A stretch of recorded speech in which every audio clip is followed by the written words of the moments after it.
Just turn around and leave me. The tear in my eye drops on the floor alongside my spear.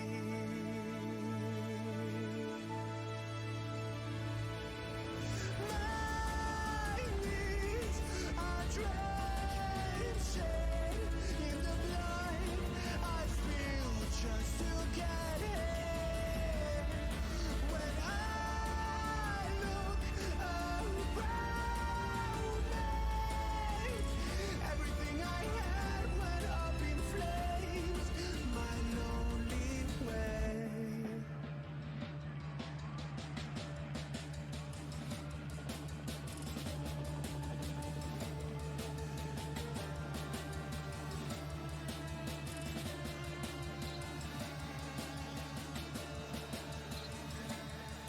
When I look around me, everything I had went up in flames. My lonely way.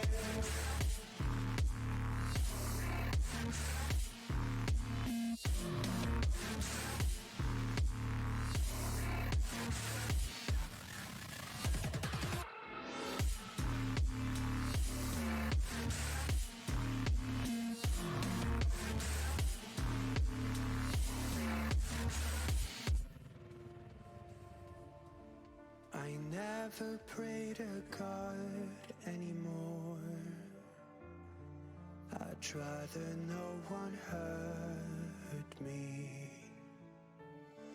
Redemption, I have waited for you to come and drown all my sin.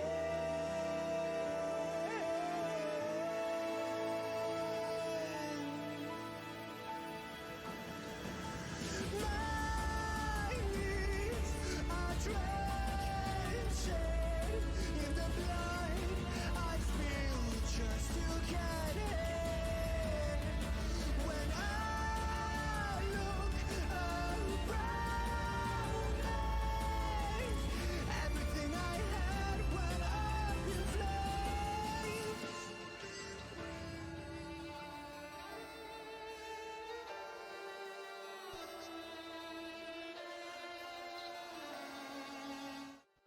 Okay, good evening. It is time for some Forgotten Realms reading. We are well into the Dark Elf Trilogy's first book, Homeland. We're a little over halfway through it. Haven't read in a while in this, um, but I'm getting back into the streaming and reading of it. So we're going to jump into this at chapter 15, On the Dark Side. Okay. I am Drizzt. I know who you are, replied the student mage, Drizzt's appointed tutor in Sorcerer. Your reputation precedes you. Most in all the academy have heard of you and of your prowess with weapons. Drizzt bowed low, a little embarrassed. That skill will be of little use to you here, the mage went on. I am to tutor you in the wizardly arts, the dark side of magic, we call them. This is a test of your mind and your heart. Meager metal weapons will play no part. Magic is the true power of our people. Drizzt accepted the berating without reply. He knew that the traits this young mage was boasting of were also necessary qualities of a true fighter. Physical attributes played only a minor role in Drizzt's style of battle. Strong will and calculated maneuvers, everything the mage apparently believed only wizards could handle, won the duels that Drizzt fought. I will show you many marvels in the next few months, the mage went on, artifacts beyond your belief, and spells of a power beyond your experience. May I know your name? Drizzt asked, trying to sound somewhat impressed by the student's continued stream of self-glorification. Drizzt had already learned quite a lot about wizardry from Zaknafine, mostly of the weakness inherent in the class. Because of magic's usefulness in situations other than battle, Drow wizards were accorded a high position in the society, second to the clerics of Loth. It was a wizard, after all, who lighted the glowing Narbondel time clock of the city, and wizards who lighted fairy fires on the sculpture of the decorated houses. Zaknafine had little respect for wizards. They could kill quickly and from a distance, he had warned Drizzt, but if one could get in close to them, they had little defense against a sword. Masoj, replied the mage, Masoj Hunnet of House Hunnet, beginning my 30th and final year of study. Soon I will be recognized as a full wizard of Menzoberranzan, with all of the privileges accorded my station. Greetings, then, Masoj Hunnet, Drizzt replied. I, too, have but a year remaining in my training at the academy, for a fighter spends only 10 years. A lesser talent, Masoj was quick to remark. Wizards study 30 years before they are even considered practiced enough to go out and perform their art. Where did I get art? Craft. Again, Drizzt accepted the insult graciously. He wanted to get this phase of his instruction over with, then finish out the year and be rid of the academy altogether. Drizzt found his 6 months under Masoj's tutelage actually the best of his stay at the academy. Not that he came to care for Masoj. The budding wizard constantly sought ways to remind Drizzt of fighter's inferiority. Drizzt sensed a competition between himself and Masoj, almost as if the mage were setting him up for some future conflict. The young fighter shrugged his way through it, as he always had, and tried to get as much out of the lessons as he could. Drizzt found that he was quite proficient in the ways of magic. Every drow, the fighters included, possessed a degree of magical talent and certain innate abilities. Even drow children could conjure a globe of darkness or edge their opponents in a glowing outline of harmless colored flames. Drizzt handled these tasks easily, and in a few weeks he could manage several cantrips and a few lesser spells. With the innate magical talents of the Dark Elves also came a resistance to magical attacks, and that is where Zaknafine had recognized the wizard's greatest weakness. A wizard could cast his most powerful spell to perfection, but if his intended victim was a drow elf, the wizard may well have found no results for his efforts. The surety of a well-aimed sword thrust always impressed Zaknafine. And Drizzt, after witnessing the drawbacks of drow magic during those first weeks with Masoj, began to appreciate the course of training he had been given. He still found great enjoyment in many of the things Masoj showed him, particularly the enchanted items housed in the Tower of Sorceer. Drizzt held wands and staves of incredible power and went through several attack routines with a sword so heavily enchanted that his hands tingled from its touch. Masoj, too, watched Drizzt carefully through it all, studying the young warrior's every move, searching for some weakness that he might exploit if House Hunnet and House Do'Urden ever did fall into the expected conflict. Several times Masoj saw an opportunity to eliminate Drizzt, and he felt in his heart that it would be a prudent move. Matron Sinefe's instructions to him, though, had been explicit and unbending. Masoj's mother had secretly arranged for him to be Drizzt's tutor. This was not an unusual situation.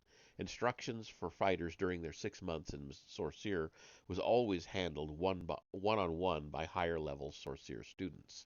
When she had told Masoj of the setup, Sinefe quickly reminded him that his sessions with the young Do'Urden remained no more than a scouting mission. He was not to do anything that might even hint of the planned conflict between the two houses. Masoj was not fool enough to disobey. Excuse me. Still, there was one other wizard lurking in the shadows who was so desperate that even the warnings of the matron mother did little to deter him. Oop.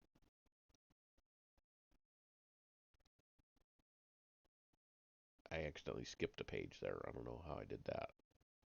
My student Masoj has informed me of your fine progress, Alton de Vere said to Drizzt one day. Thank you, Master Faceless One, Drizzt replied, hesitantly, more than a little intimidated that a master of Sorceer had invited him to a private audience. "How do you perceive magic, young warrior?" Alton asked. "Has Massage impressed you?" Drizzt didn't know how to respond. Truly, magic had not impressed him as a profession, but he did not want to insult a master of the craft. "I find the art beyond my abilities," he said tactfully. "For others it seems a powerful course, but I believe my talents are more closely linked to the sword." "Could your weapons defeat one of magical power?" Alton snarled. He quickly bit back the sneer, trying not to tip off his intent. Drizzt shrugged. "Each has its place in battle," he replied. "Who could say which is the mightier? As with every combat, it would depend upon the individuals engaged." "Well, what of yourself?" Alton teased. "First in your class, I have heard, year after year. The masters of Mele Mcthyr speak highly of your talents." Again Drizzt found himself flushed with embarrassment. More than that, though, he was curious as to why a master and student of Sorceer seemed to know so much about him. "Could you stand against one of magical powers?" asked Alton. "Against a master of Sorceer, perhaps?" "I do not," Drizzt began, but Alton was too enmeshed in his own ranting to hear him. "Let us learn!" the Faceless One cried. He drew out a thin wand and promptly loosed a bolt of lightning at Drizzt. Drizzt was down into a dive before the wand even discharged. The lightning bolt sundered the door to Alton's highest chamber and bounced about the adjoining room, breaking items and scorching the walls. Drizzt came rolling back to his feet at the side of the room, his scimitars drawn and ready. He still was unsure of this master's intent. "Oh, we're in an ad. I didn't realize it. Damn it, Jim. And Janet. I hate it when I miss the beginning of an ad. Then I don't know where to pick up."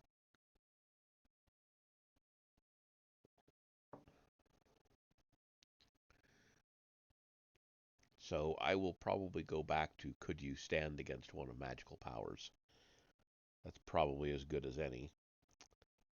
And we are 15 seconds away. We'll see what we see when we get there. All right. Here we go. It says we are back. So I'm going to back up a little bit. "Could you stand against one of magical powers?" asked Alton. "Against a master of Sorceer, perhaps?" "I do not," Drizzt began, but Alton was too enmeshed in his own ranting to hear him. "Let us learn!" the Faceless One cried. He drew out a thin wand and promptly loosed a bolt of lightning at Drizzt. Drizzt was down into a dive before the wand even discharged. The lightning bolt sundered the door to Alton's highest chamber and bounced about the adjoining room, breaking items and scorching the walls. Drizzt came rolling back to his feet at the side of the room, his scimitars drawn and ready. He still was unsure of this master's intent. "How many can you dodge?" Alton teased, waving the wand in a threatening circle. "What of the other spells I have at my disposal, those that attack the mind, not the body?" Drizzt tried to understand the purpose of this lesson and the part he was meant to play in it. Was he supposed to attack this master? "These are not practice blades," he warned, holding his weapons out toward Alton. Another bolt roared in, forcing Drizzt to dodge back to his original position. "Does this seem like practice to you, foolish Do'Urden?" Alton growled. "Do you know who I am?" Alton's time of revenge had come. Damn the orders of Matron Sinife. Just as Alton was about to reveal the truth to Drizzt, a dark form slammed into the master's back, knocking him to the floor. He tried to squirm away, but found himself helplessly pinned by a huge black panther. Drizzt lowered the tips of his blades. He was at a loss to understand any of this. "Enough, Gwenhwyvar," came a call from behind Alton. Looking past the fallen master and the cat, Drizzt saw Massage enter the room. The panther sprang away from Alton obediently and moved to rejoin its master.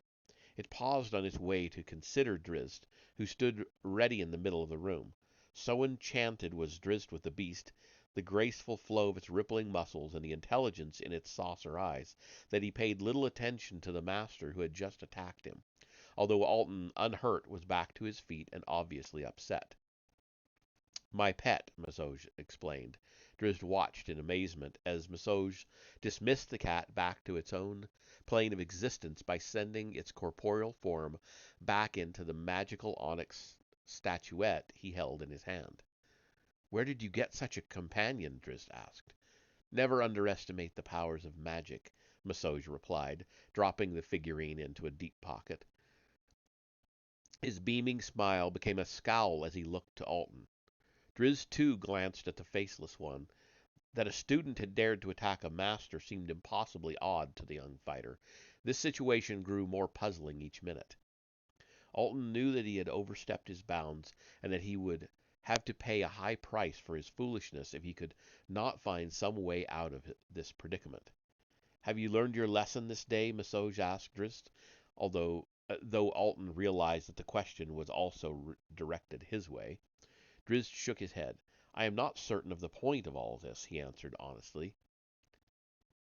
"A display of the weakness of magic," Massoj explained, trying to disguise the truth of the encounter, "to show you the disadvantage caused by the necessary intensity of a casting wizard, to show you the vulnerability of a mage obsessed." He eyed Alton directly at this point, with spellcasting, the complete vulnerability when a wizard's intended prey becomes his overriding concern. Drizzt recognized the lie for what it was, but he could not understand the motives behind this day's events. Why would a master of Sorceer attack him so? Why would Massoj, still just a student, risk so much to come to his defense? "Let us bother the master no more," Massoj said, hoping to deflect Drizzt's curiosity further. "Come with me now to our practice hall. I will show you more of Gwenhwyvar, my magical pet." Drizzt looked to Alton, wondering what the unpredictable master would do next. "Do go," Alton said calmly, knowing the facade Massoj had begun would be his only way around the wrath of his adopted matron mother. "I am confident that this day's lesson was learned," he said, his eyes on Massoj. Drizzt glanced back to Massoj, then back to Alton again. He let it go at that. He wanted to learn more of Gwenhwyvar. When Massoj had Drizzt back in the privacy of the tutor's own room, he took out the polished onyx figurine in the form of a panther and called Gwenhwyvar back to his side. The mage breathed easier after he had introduced Drizzt to the cat, for Drizzt spoke no more about the incident with Alton. Never before had Drizzt encountered such a wonderful magical item. He sensed a strength in Gwenhwyvar, a dignity that belied the beast's enchanted nature. Truly the cat's sleek muscles and graceful moves epitomized the hunting qualities drow elves so dearly desired. Just by watching Gwenhwyvar's movements, Drizzt believed he could improve his own techniques. Massoj let them play together and spar together for hours, grateful that Gwenhwyvar could help him smooth over any damage that foolish Alton had done. Drizzt had already put his meeting with the faceless mentor. I don't know. It's faceless monster, maybe is what it's supposed to be. It's a typo. Far behind him. Matron Sinife would not understand, Massoj warned Alton when they were alone later that day. "You will tell her," Alton reasoned matter-of-factly. So frustrated was he with his failure to kill Drizzt that he hardly cared. Massoj shook his head. She need not know. A suspicious smile found its way across Alton's disfigured face. "What do you want?" he asked coyly. "Your tenure here is almost at an end. What more might a master do for Massoj?" "Nothing," Massoj replied. "I want nothing from you." "Then why?" Alton demanded. "I desire no debts following my paths. This incident is to be done with here and now." "It is done," Massoj replied. Alton didn't seem convinced. What could I gain from telling Matron Sinife of your foolish actions? Masoj reasoned. Likely she would kill you, and then the coming war with House Do'Urden would have no basis. You are the link we need to justify the attack. I desire this battle. I'll not risk it for the little pleasure I might find in your tortured demise. I was foolish, Alton admitted more soberly. I had not planned to kill Drizzt when I summoned him here, just to watch him and learn of him, so that I might savor more when the time to kill him finally arrived. Seeing him before me, though, seeing a cursed Do'Urden standing unprotected before me. I understand, said Masoj sincerely. I have had those same feelings when looking upon that one. You have no grudge against House Do'Urden. Not the house, Masoj explained. That one. I have watched him for nearly a decade, studied his movements and his attitudes. You like not what you see? Alton asked, a hopeful tone in his voice. He does not belong, Masoj replied grimly. After 6 months by his side, I feel I know him less now than I ever did. He displays no ambition, yet has emerged victorious from his class's grand melee 9 years in a row. It's unprecedented. His grasp of magic is strong. He could have been a wizard, a very powerful wizard, if he had chosen that course of study. Masoj clenched his fist, searching for the words to convey his true emotions about Drizzt.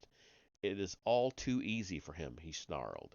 There is no sacrifice in Drizzt's actions, no scars for the great gains he makes in his chosen profession.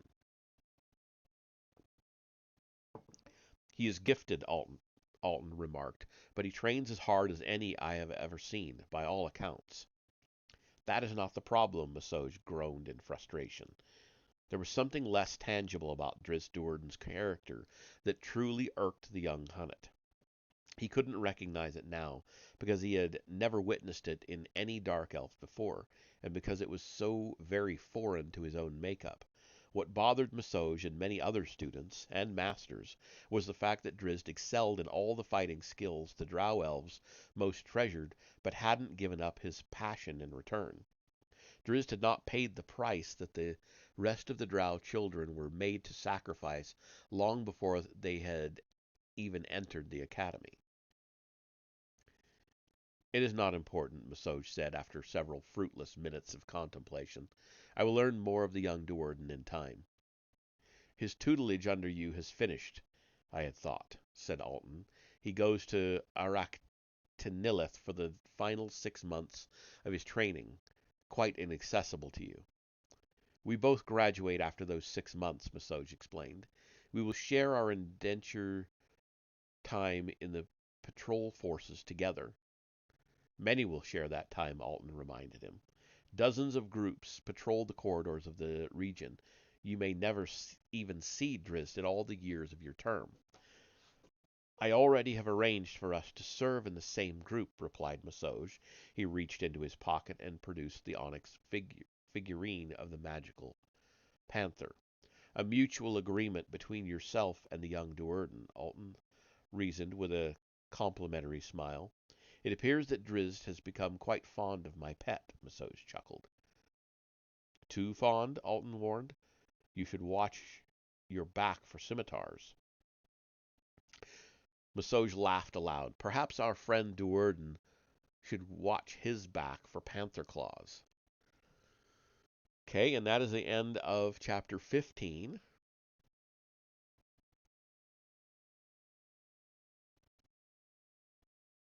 Hold on just a second.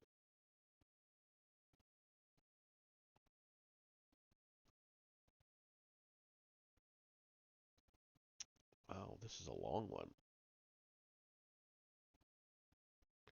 I may not make it through 3 chapters if... Yeah, I don't think I'm going to make it through 3 chapters tonight, because this next one's pretty long. Okay, so I'll have to amend that. I'll be doing 2, not 3. Let me fix that real quick. There we go. That should have updated. Yes, 15 and 16. All right, chapter 16, Sacrilege. Last day, Drizzt breathed in relief as he donned his ceremonial robes. If the first 6 months of this final year learning the subtleties of magic and sorcerer had been the most enjoyable, these last 6 in the School of Loath had been the least. Every day, Drizzt and his classmates had been subjected to endless eulogies to the Spider Queen, tales and prophecies of her power, and the reward she bestowed upon loyal servants. Slaves would have been the better word. Drizzt had come to realize, for now nowhere in all this grand school to the drow deity had he heard anything synonymous with, or even hinting at, the word love. His people worshipped Loath. The females of Menzoberranzan gave over their entire existence in her servitude. Their giving was wholly wrought of selfishness, though. A cleric of the Spider Queen aspired to the position of High Priestess, solely for the personal power that accompanied the title. It all seemed so very wrong in Drizzt's heart. Drizzt had drifted through the 6 months of Arachnilith with his customary stoicism, keeping his eyes low and his mouth shut. Now, finally, he had come to the last day, the ceremony of graduation, an event most holy to the drow, and wherein Virna had promised him he would come to understand the true glory of Loath. With tentative steps, Drizzt moved out from the shelter of his tiny, unadorned room. He worried that this ceremony had become his personal trial. Up to now, very little about the society around Drizzt had made any sense to him, and he wondered, despite his sister's assurances, whether the events of this day would allow him to see the world as his kin saw it. Drizzt's fears had taken a spiral twist, one rolling out from the other to surround him in a predicament he could not escape. Perhaps, he worried, he truly feared that the day's events would fulfill Virna's promise. Drizzt shielded his eyes as he entered the circular ceremonial hall of Arachnilith. A fire burned in the center of the room, and an 8-legged brazier that resembled, as everything in this place seemed to resemble, a spider. The headmistress of all the academy, the matron mistress, and the other 12 high priestesses serving as instructors of Arachnilith, including Drizzt's sister, sat cross-legged in a circle around the brazier. Drizzt and his classmates from the School of Fighters stood along the wall behind them. Maku, the matron mistress commanded, and all was silent save the crackle of the brazier's flames.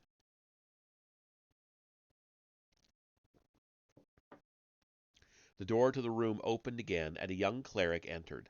She was to be the first graduate of Arachnilith this year.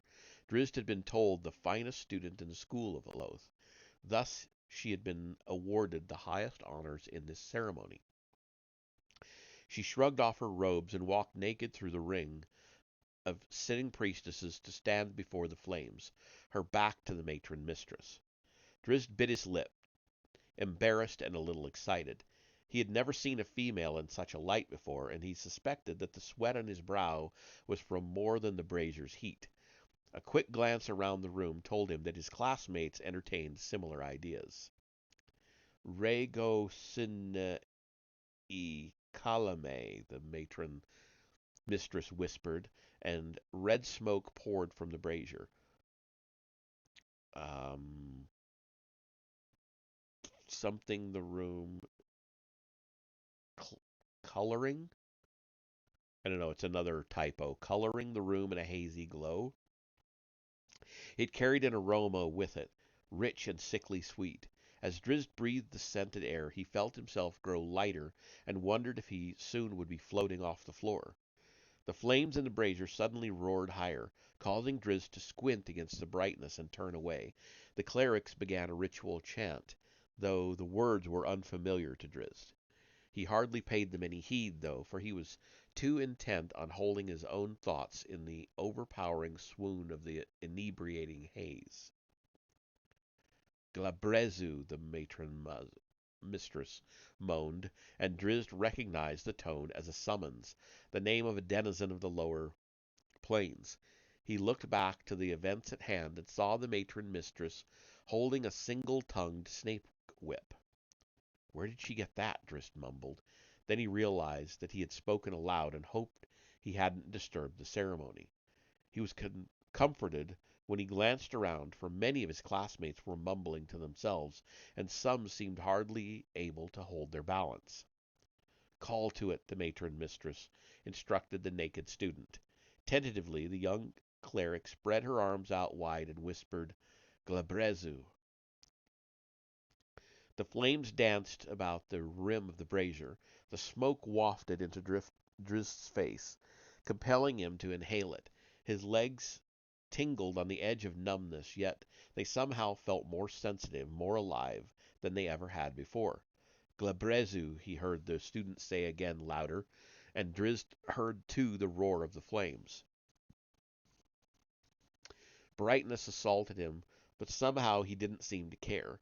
His gaze roamed about the room, unable to find a focus, unable to place the strange, dancing sights in accord with the ritual's sounds.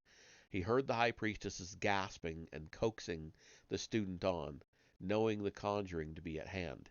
He heard the snap of the snake whip, another incentive, and cries of Glabrezu from the student.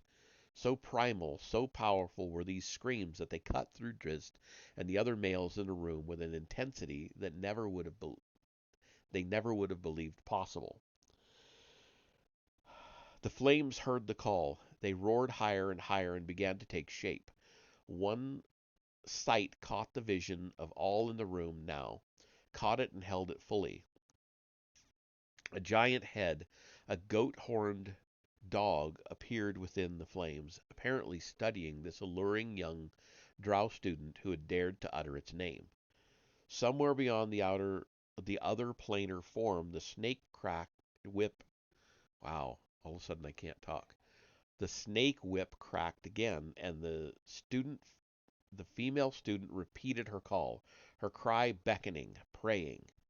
The giant denizen of the lower plains stepped through the flames. The sheer unholy power of the creature stunned Drizzt. Glabrezu towered 9 feet and seemed much more, with muscled arms ending in giant pincers instead of hands, and a second set of smaller arms, normal arms, protruding from the front of its chest. Drizzt's instincts told him to attack the monster and rescue the female student, but when he looked around for support, he found the matron mistress and the other teachers of the school back in their ritualistic chanting, this time with an excited edge permeating their every word.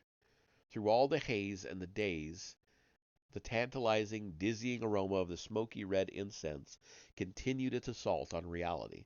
Drizzt trembled, teetered on a narrow ledge of control, his gathering rage fighting the scented smoke's confusing allure. Instinctively, his hands went to the hilts of the scimitars on his belt. Then a hand brushed against his leg. He looked down to see a mistress reclined and asking him to join her, a scene that had suddenly become general around the chamber. The smoke continued its assault on him. The mistress beckoned to him, her fingernails lightly scraping the skin of his leg. Drizzt ran his fingers through his thick hair, trying to find some focal point in the dizziness. He did not like this loss of control, this mental numbness that stole the fine edge of his reflexes and alertness. He liked even less the scene unfolding before him. The sheer wrongness of it assaulted his soul. He pulled away from the mistress's hopeful grasp and stumbled across the room, tripping over numerous entwined forms, too engaged to take note of him. He made the exit as quickly as his wobbly legs could carry him, and he rushed out of the room, pointedly closing the door behind him. Only the screams of the female student followed him. No stone or mental barricade could block them out. Drizzt leaned heavily against the cool stone wall, grasping at his stomach. He hadn't even paused to consider the implications of his actions. He knew only that he had to get out of that foul room. Virna then was beside him, her robe opened casually in the front. Drizzt, his head clearing, began to wonder about the price of his actions. The look on his sister's face, he noted with still more confusion, was not one of scorn. "You prefer privacy," she said, her hand resting easily on Drizzt's shoulder. Virna made no move to close her robe. "I understand," she said. Drizzt grabbed her arm and pulled her away. "What insanity is this?" he demanded. Virna's face twisted as she came to understand her brother's true intentions in leaving the ceremony. "You refused a high priestess," she snarled at him. "By the laws she could kill you for your insolence." "I do not even know her," Drizzt shot back. You were expected to do as you were instructed." "I care nothing for her," Drizzt stammered. He found he could not hold his hands steady. "Do you think Zaknafine cared for Matron Malice?" Virna replied, knowing that the reference to Drizzt's hero would surely sting him. Seeing that she had indeed wounded her brother, Virna softened her expression and took his arm. "Come back," she purred, "into the room. There is still time." Drizzt's cold stare stopped her as surely as the point of a scimitar. "The Spider Queen is the deity of our people," Virna sternly reminded him. "I am one of those who speaks her will." "I would not be so proud of that," Drizzt retorted, clinging to his anger against a wave of very real fear that threatened to defeat his principled stand.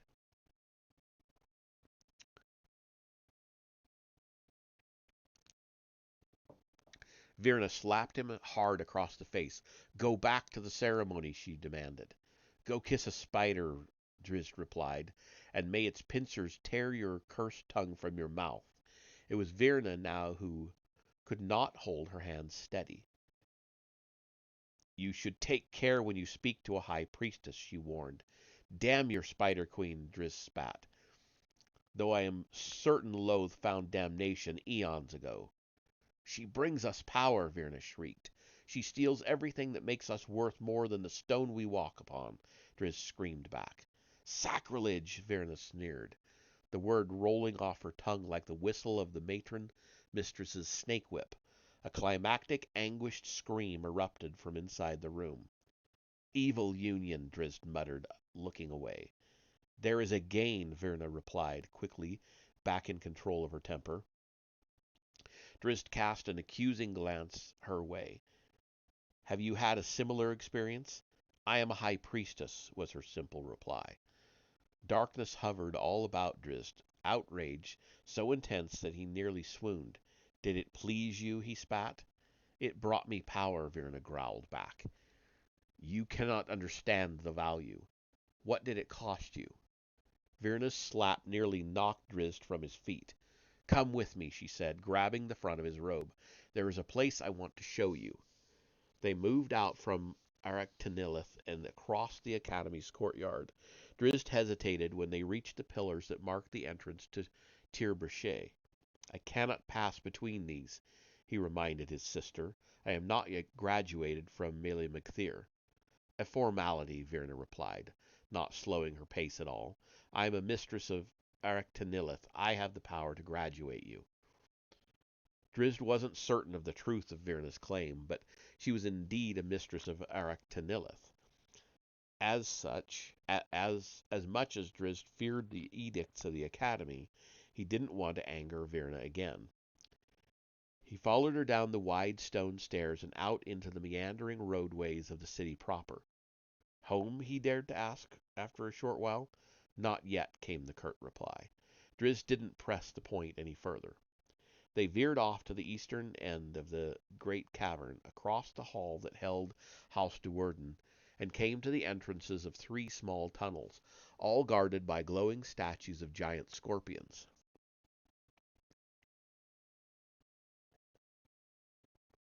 Virna paused for just a moment to consider which was the correct course, then led on again, down the smallest of the tunnels. The minutes became an hour, and still they walked. The passage widened and soon led them into a twisting catacomb of crisscrossing corridors. Drizzt quickly lost track of the path behind them as they made their way through, but Virna followed a predetermined course that she knew well. Then, beyond a low archway, the floor suddenly dropped away, and they found themselves on a narrow ledge overlooking a wide chasm. Drizzt looked at his sister curiously, but held his question when he saw that she was deep in the concentration. She uttered a few simple commands, then tapped herself and Drizzt on the forehead. Come, she instructed, and she and Drizzt stepped off the ledge and levitated down to the chasm floor. A thin mist from some unseen hot pool or tar pit hugged the stone. Drizzt could sense the danger here and the evil. A brooding wickedness hung in the air as tangibly as the mist. Do not fear, Virna signaled to him. I have put a spell of masking upon us. They cannot see us. They? Drizzt Hands asked, but even as he motioned in the code, he heard a scuttling off to the side. He followed Virna's gaze down to a distant boulder and the wretched thing perched upon it. At first Drizzt thought it was a drow elf, and from the waist up it was indeed, though bloated and pale. Its lower body, though, resembled a spider with 8 arachnid legs to support its frame. The creature held a bow ready in its hands, but seemed confused, as though it could not discern what had entered its lair. Virna was pleased by the disgust on her brother's face as he viewed the thing. Look upon it well, younger brother, she signaled. Behold the fate of those who anger the Spider Queen. What is it? Drizzt signaled back quickly. A drider, Virna whispered in his ear. Then, back in the silent code, she added, Loth is not a merciful deity. Drizzt watched, mesmerized, as the drider shifted its position on the boulder, searching for the intruders. Drizzt couldn't tell if it was a male or female, so bloated was its torso, but he knew that it didn't matter. The creature was not a natural creation, and would leave no descendants behind, whatever its gender. It was a tormented body, nothing more, hating itself in all probability more than anything else around it.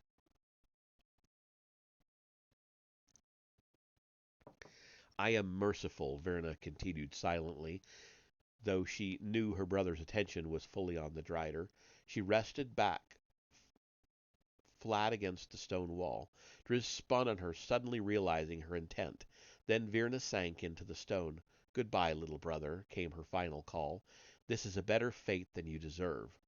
No, Drizzt growled, and he clawed at the empty wall until an arrow sliced into his leg. The scimitars flashed out in his hands as he spun back to face the danger. The drider took aim for a second shot. Drizzt meant to dive to the side, to the protection of another boulder, but his wounded leg immediately fell numb and useless. Poison. Drizzt just got one blade up in time to deflect the second arrow, and he dropped to one knee to clutch at his wound.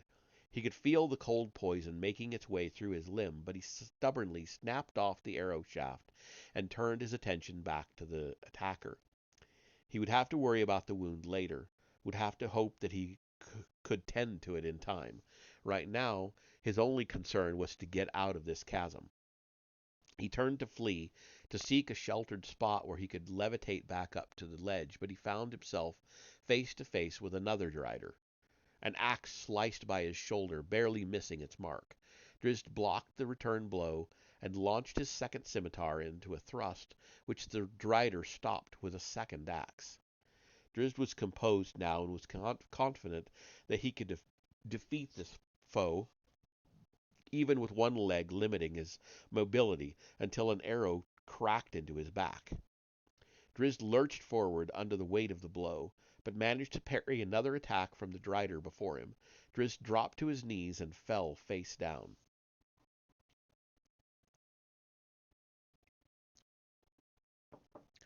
When the axe-wielding drider, thinking Drizzt dead, started toward him, Drizzt kicked into a roll that put him squarely under the creature's bulbous belly. He plunged his scimitar up with all his strength, then curled back under the deluge of spidery fluids.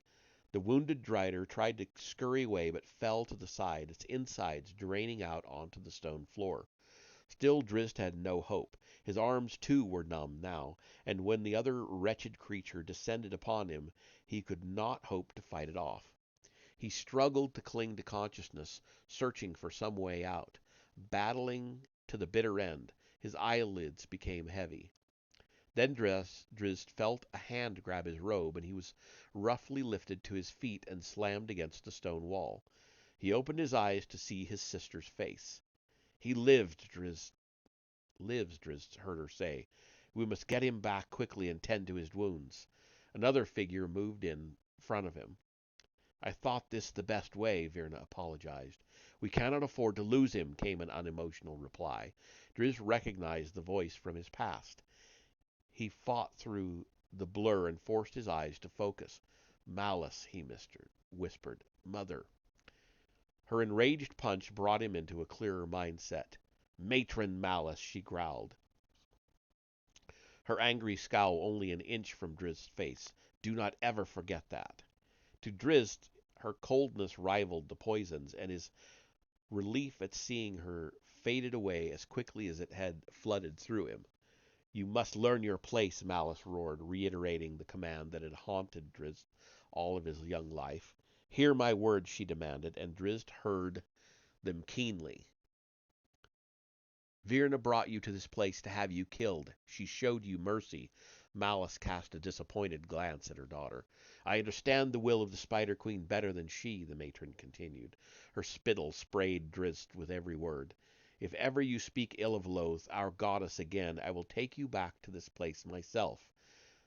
But not to kill you. That would be too easy. She jerked Drizzt's head to the side so that he could look upon the grotesque remains of the Drider he had killed. You will come back here to become a Drider, Malice assured him. And that is the end of that chapter.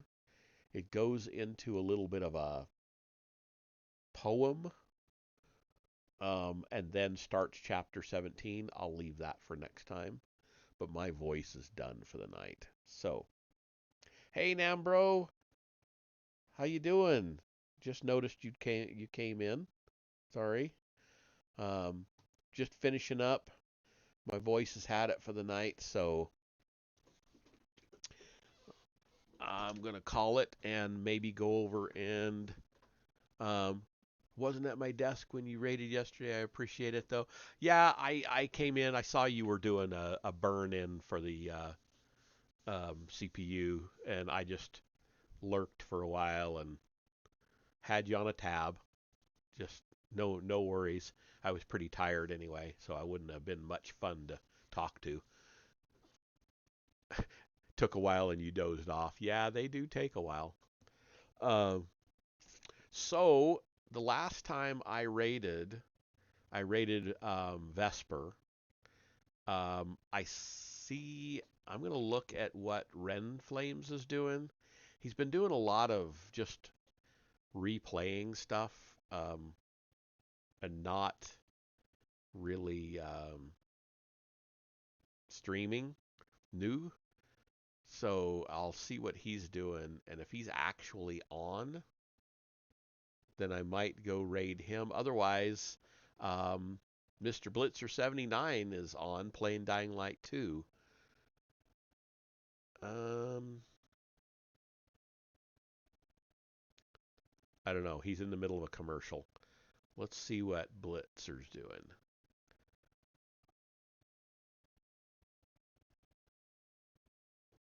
Yeah, he's on. Let's just go ahead and raid Blitzer. All right. So I will take us on over there, and I'll see you there in a minute.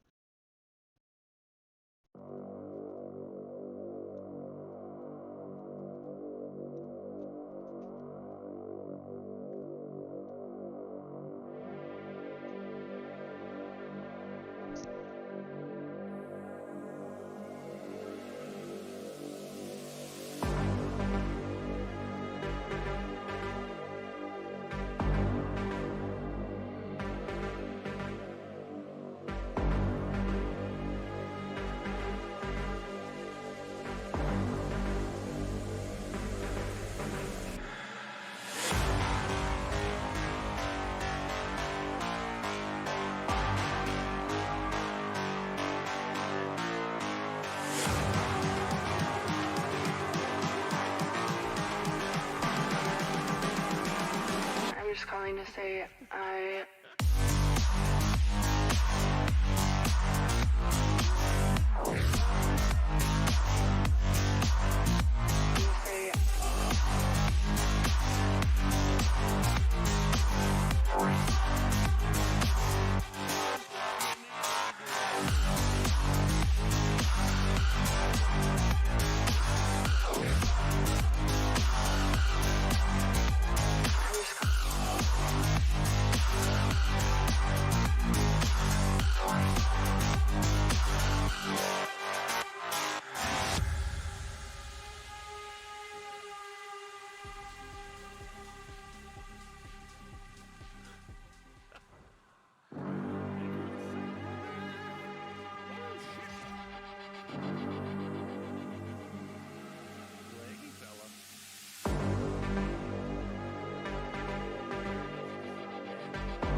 to say I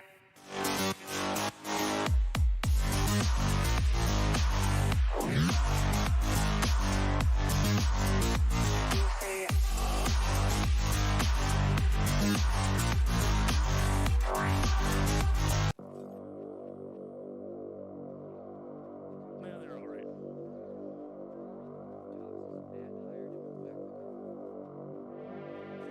Yeah. So how was your night, man? Oh my God.